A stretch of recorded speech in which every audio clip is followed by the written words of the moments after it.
राम राम किसान भाइयों, मैं नितिन फिर से हाजिर हूँ आपके अपने चैनल नितिन देओल में। किसान भाइयों, आज हम बात करेंगे धान की फसल के अंदर दूसरे खाद के बारे में। जो दूसरा खाद मैं आज आपको बताने वाला हूँ, जो डोज मैं इसके अंदर आपको बताऊँगा, जितनी मात्रा इसके अंदर आपको बताई जाएगी, यदि यही मात्रा आप अपनी धान की फसल के अंदर दूसरे खाद के रूप में देते हैं तो आपकी जो धान की फसल होगी, ना ही तो किसान भाइयों इसके अंदर कोई रोग लग पाएगा, इसकी टिलरिंग, इसकी ग्रोथ, इसकी चमक और इसकी आने वाले समय में जो हमारी पैदावार होगी उसे भी लगभग ये 20% तक बढ़ा देगा। तो आप इस वीडियो को पूरा देखें, अंत तक देखें। इसके अंदर मैंने कुछ सावधानियां भी बताई हैं, उन सावधानियों पर भी आपको ध्यान देना है। और यदि किसान भाइयों आप इसी तरीके से चलते हैं जिस तरीके से वीडियो में बताया जाता है, तो आप आने वाले समय में पिछले साल के मुकाबले कम से कम 4 से लेकर 5 कुंटल एक्स्ट्रा धान की पैदावार को निकाल पाएंगे। इस वीडियो में किसान भाइयों हमने लगभग 4 से लेकर 5 कमेंट लिए हैं, जो लगभग सभी किसान भाइयों के लिए बहुत ज़्यादा उपयोगी हैं और सभी कमेंट जो हैं धान की फसल से संबंधित हैं। तो आपके भी मन में कुछ प्रश्न है तो आप भी कमेंट कर सकते हैं और इन कमेंटों का जवाब भी आप देख सकते हैं। तो पहला कमेंट है सुमित चौधरी जी का। ये कह रहे हैं, भाई धान में बारी निकलने से पहले स्प्रे बताएं, रिजेंट अल्ट्रा का प्रयोग तो करना ही है इसके अलावा।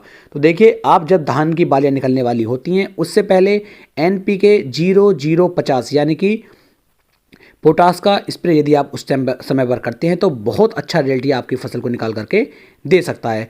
अगला कमेंट है वानी अहमद जी का है, good information regarding agriculture, I have used only urea and DAP, 36 days have gone, can I use zinc, potash, sulphur, pedi group and how much quantity in 1 acre land. तो देखिए, आपको जो है इसे इन सभी को एक साथ मिक्स करके नहीं डालना है, इन्हें आप जो है 2 बार में डालें। रही बात इसकी मात्रा की, तो जिंक की मात्रा जो आपको यहाँ पर लेनी है, यदि आप 33% वाली लेते हैं तो 6 किलोग्राम प्रति एकड़ के हिसाब से, पोटास की मात्रा 20 से 25 किलोग्राम प्रति एकड़ के हिसाब से, सल्फर की मात्रा आपको यहाँ पर लेनी है 4 किलोग्राम प्रति एकड़ के हिसाब से, और यूरिया की मात्रा जो आप लेंगे वो लेंगे आप 25 किलोग्राम प्रति एकड़ के हिसाब से। अगला कमेंट है प्लास्टिया BCG का। ये कहना है, सर जी धान की फसल के लिए टोटल खाद कौन कौन से टाइम पे देना है, प्लीज़ रिप्लाई करें सर। तो देखिए, इसके लिए मैं एक वीडियो बना करके आपको देने वाला हूँ जिसमें धान की रोपाई से लेकर के धान की कटाई तक आपको किस किस समय तक पर कौन कौन से कार्य करने उसके बारे में पूरी जानकारी दूंगा। और एक वीडियो में ऐसे ही पहले बना करके दे चुका हूँ, उसे भी आप देख सकते हैं। अगला कमेंट है भगवत पाल जी का, सर सीधी बुआई वाले धान के बारे में कोई वीडियो बनाओ, मेरा पहला साल है खेती करने का, 20 एकड़ में सीधी बुआई किया हूँ, कुछ समझ नहीं आ रहा कौन सी खाद है, कौन सा खरपतवार डालूँ। तो ठीक है, मैं इसके लिए एक बहुत जल्द आपको वीडियो बना करके देने वाला हूँ। हमारा अंतिम कमेंट है स्वर्णा 2016। ये कहना है sulphur plus zinc plus Sagarika plus urea एक साथ दे सकता हूँ क्या। देखिए, दे तो आप सकते हैं, कोई दिक्कत नहीं, लेकिन यदि आप इन्हें 2 बार में देंगे तो ज़्यादा अच्छा रिजल्ट आपको निकाल करके ये दे पाएगा। तो मेरी राय है कि आप इन्हें 2 बार में दें।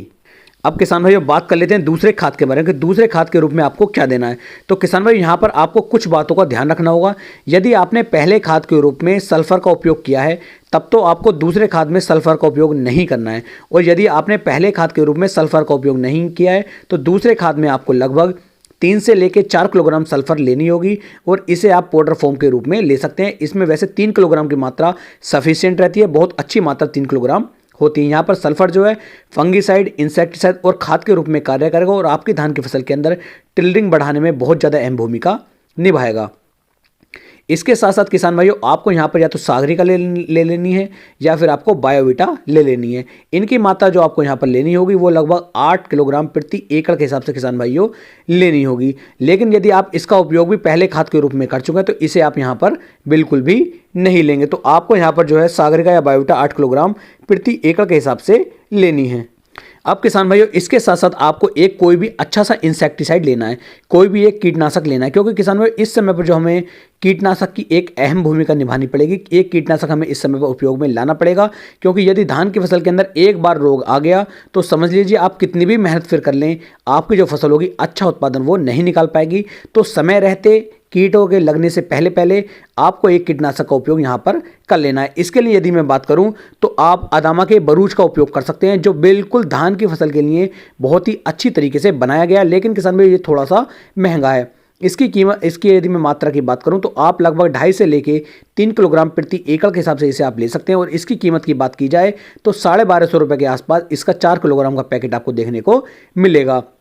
यदि आप इस इंसेक्टिसाइड का उपयोग ना करना चाहें तो आप यहाँ पर रिजेंट अल्ट्रा का उपयोग भी कर सकते हैं। और रिजेंट अल्ट्रा की कीमत जो होगी ये थोड़ी सी इसकी सस्ती है, ये लगभग आपको 600 रुपये के आसपास मार्केट में देखने को मिल जाएगा। इसकी यदि मैं मात्रा की बात करूं तो इसे आप लगभग 3 से लेकर 4 किलोग्राम प्रति एकड़ के हिसाब से अपनी धान की फसल के अंदर उपयोग में ला सकते हैं। इसके साथ साथ किसान भाइयों आपको जो है लगभग 25 से लेकर 30 किलोग्राम यूरिया को भी यहाँ पर डालना होगा। इस तरीके से टोटल ये 4 खाद हो जाते हैं। इन्हें मिक्स करके आप अपनी धान की फसल के अंदर उपयोग में ला सकते हैं। अब बात कर लेते हैं धान की फसल के अंदर दूसरा खाद जो हमें देना है ये किस समय पर देना होता है। तो इसे जो है आपको जब आपने पहला खाद दिया है, पहले खाद से लगभग 25 से लेके 28 दिन के बाद आपको दूसरे खाद की आवश्यकता पड़ती है। बहुत जल्द आपको खाद नहीं डालना है। पहले खाद में और दूसरे खाद में आपको कम से कम 25 दिन का अंतर किसान भाइयों रखना है, तभी धान की फसल अच्छी तरीके से टिल्लिंग, अच्छी तरीके से ग्रोथ और बहुत अच्छा उत्पादन किसान भाइयों आपको आने वाले समय में निकाल करके दे पाएगी। तो इस तरीके से आप जो अपनी धान की फसल के अंदर दूसरा खाद उपयोग में ला सकते हैं। उम्मीद है मैं आपको एक सही और अच्छी जानकारी दे पाया हूँ।